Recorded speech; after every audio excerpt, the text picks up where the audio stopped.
उपस्थित असताना हे अचानक का घडलं हा मोठा संशोधनाचा भाग आहे. कारण मी काही मागितलं नव्हतं, आधी सांगितलं की मला स्वतःहून उद्धव साहेबांनी बोलून माझ्यावर जबाबदारी टाकली होती की तुम्ही शिर्डी मतदारसंघ सांभाळा.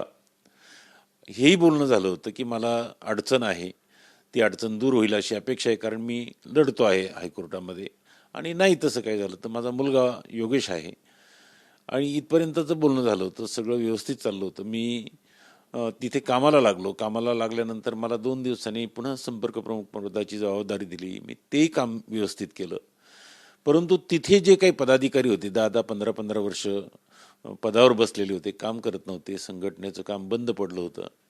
ते सुरळीत व्हावं, ते चांगलं चालू व्हावं ह्या दृष्टीनं आणि माझा जो काही जुना अनुभव आहे त्या दृष्टीनं मी तिथे शाखा उद्घाटन करणे, जिल्हा परिषद, पंचायत समिती, मार्केट कमिटी ह्या ज्या कार्यकर्त्यांच्या निवडणुका आहेत त्याला वाव मिळाला पाहिजे असं माझं काम सुरू झालं.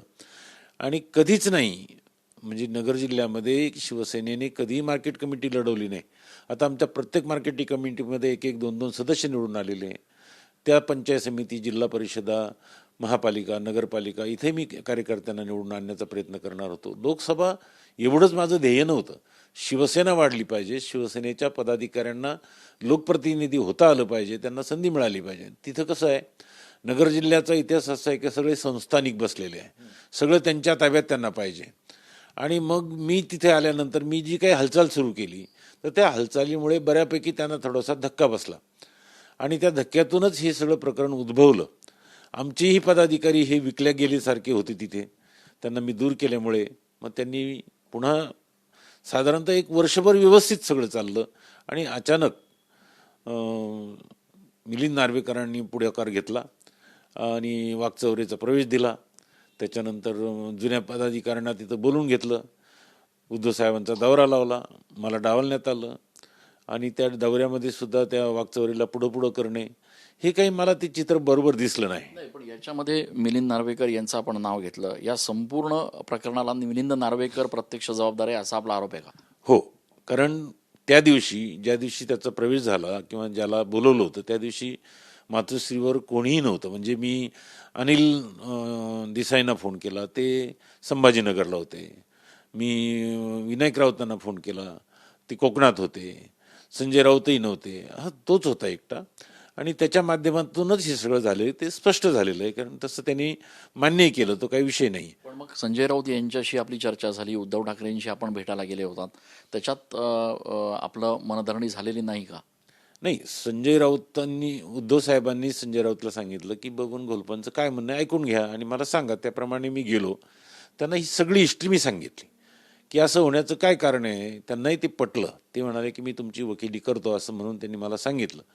परंतु अजून मला त्यातला काही निरोप नाही, काही नाही.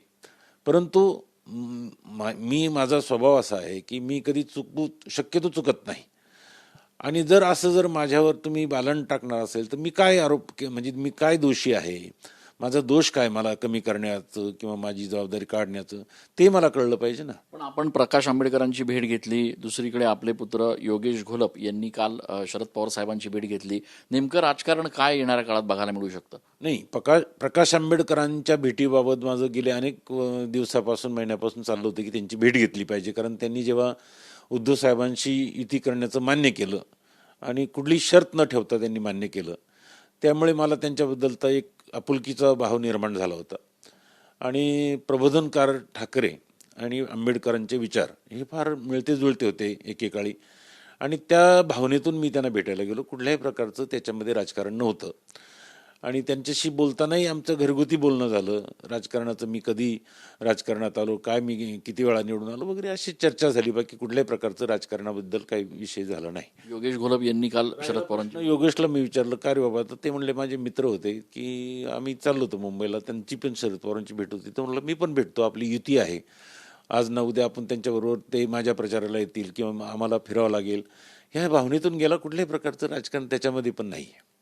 पण येणाऱ्या काळामध्ये आपला निर्णय काय आहे? म्हणजे नेमकं आपण पक्षात असणार, पक्षासोबत असणार का आपली वेगळी भूमिका असणार? नाही, मी कुठं शिवसेना सोडलेली आहे. मी आजही पक्षाचं काम करतो. आजही मला बोलवलं कार्यक्रमाला, मिटिंगला जातो, तो काही विषय नाही. माझा विषय असा आहे की जे घडलं त्याचा निर्णय आता मातोश्रीने मला द्यायचा आहे.